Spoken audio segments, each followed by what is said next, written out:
We all get emotionally triggered sometimes. It's pretty normal. It's not necessarily bad or good, it just is. But what we do when we're feeling triggered, how we react to feeling triggered, can be used for good or evil.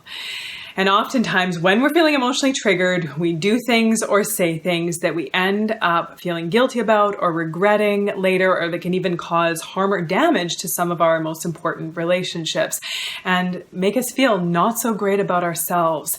So what do we do about this? How do we deal with this? How do we get ourselves into a space of responding when we're feeling triggered? And responding meaning mindfully proceeding or dealing with it in a way that is useful, versus reacting, which is oftentimes something that leads to no good. I'm going to give you a really simple acronym that you can use anytime to remember and just connect with, to get you in a place of responding instead of reacting. If you're new to me and this is the first time that we're connecting, my name is Kristina and I am a registered therapist, researcher, and online course creator. I have a master's degree in counseling psychology and I work to help men and women get through the crap that is holding them back so they can like themselves and their lives more every day. So let's talk about this one, and the acronym that I'm going to give you is breath. It's really simple, and it's something you can do anytime, any place. When you're noticing yourself feel triggered, when you're noticing yourself not being able to, necessarily in that moment react or respond in a way that feels mature or balanced or rational. This is what we can do to get us into that place where we are responding in a way that feels better for us and also better later on. So the first thing we do is B, which is very simple. We take a breath. When you're feeling triggered, when someone does or says something that gets under your skin, that brings up a big emotion, first and foremost, taking a breath. And the reason why we have to take a breath is because when we're feeling kind of hot in the head, when we're feeling triggered, we don't really have access to our rational, logical, reasonable brain. And so just having a mantra or a reminder to take a breath first, always take a breath first before I do or say anything. That is my rule for myself. That gives ourselves a little bit of a chance to come back down, to bring those emotions down a little bit first before we do or say something that we regret. And then the next one is R. And just reflecting on what's happening, like actually getting curious, saying, why am I feeling this way? What is going on? What just happened? What brought about this feeling of anger or sadness or fear or jealousy or whatever it is? What brought this feeling on? What's really going on here?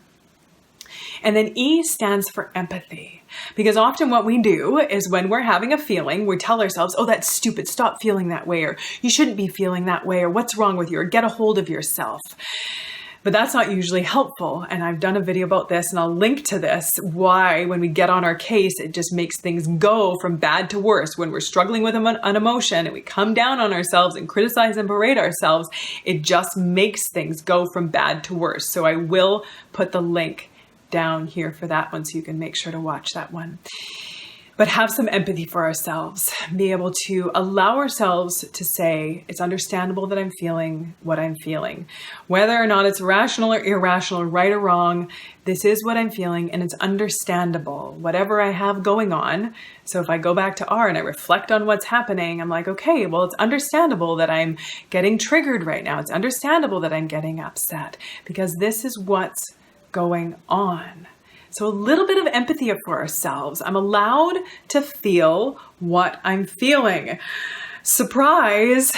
It's so simple, but it's amazing how often we don't allow ourselves to have our feelings. We try and shove the feelings out. We try to push them aside. We try to punish ourselves into not feeling them or criticize ourselves to try and get ourselves to not feel them. But you know and I know, it just makes it way worse.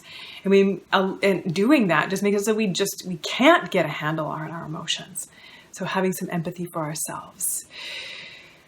So then now that we're feeling a little bit more grounded, a little bit more understanding about what's going on with ourselves. Then we have a quick conversation with ourselves saying, how do I want to deal with this? So A stands for how do I want to approach this situation? How do I want to respond? What action do I want to take? Do I need to take a break before I have a conversation with this person, before I address it? Do I need to take a time out? Do I need to speak up? Do I need to say something right now? Do I need to have a more important conversation with them? What do I need to do? So asking yourself how I want to approach this situations. And it doesn't mean that I never say anything to someone, that I just deal with it internally and just, quietly go away and say, well, I'll figure this out on my own. No, sometimes we need to speak up. We need to say, like, I'm not okay with that. That didn't feel good. What's going on? We need to have a conversation because that felt icky. That felt bad. That felt mean. And I don't like it. So let's talk about it. That really bothered me. We need to deal with this. So how do I want to approach that situation?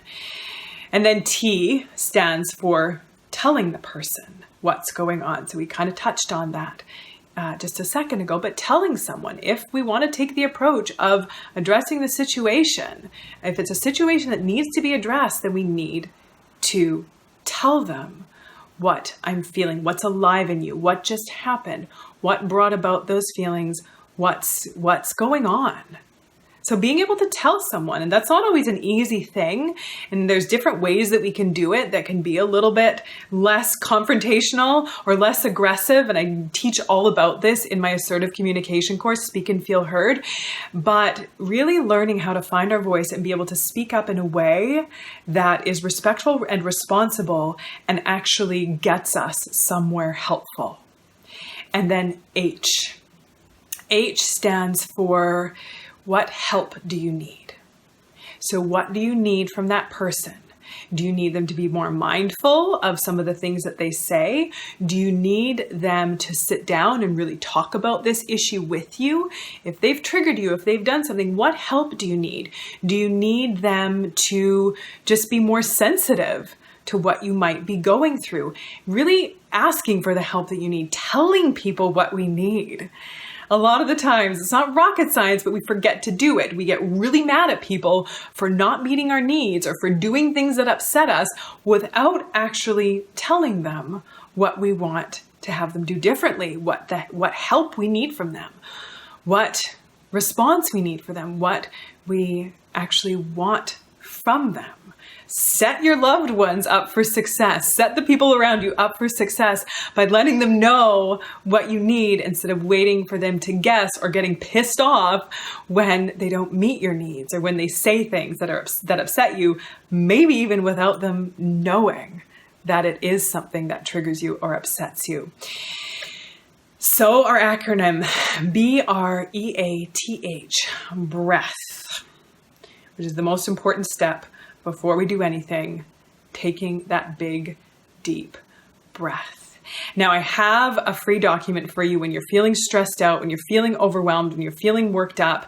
I have a free document, 9 unexpected ways to immediately reduce your stress. You can grab that. I'll put the link below. They're really helpful ones when we're feeling agitated, irritated, worked up, upset, triggered for any reason. These are things that we can do really simply, exercises that we can do, and tools that we can use to help bring us down to feeling a little more calm and grounded so that we can deal with our situations or whatever we got going on in a more responsible and healthy way. So make sure that you grab that after this.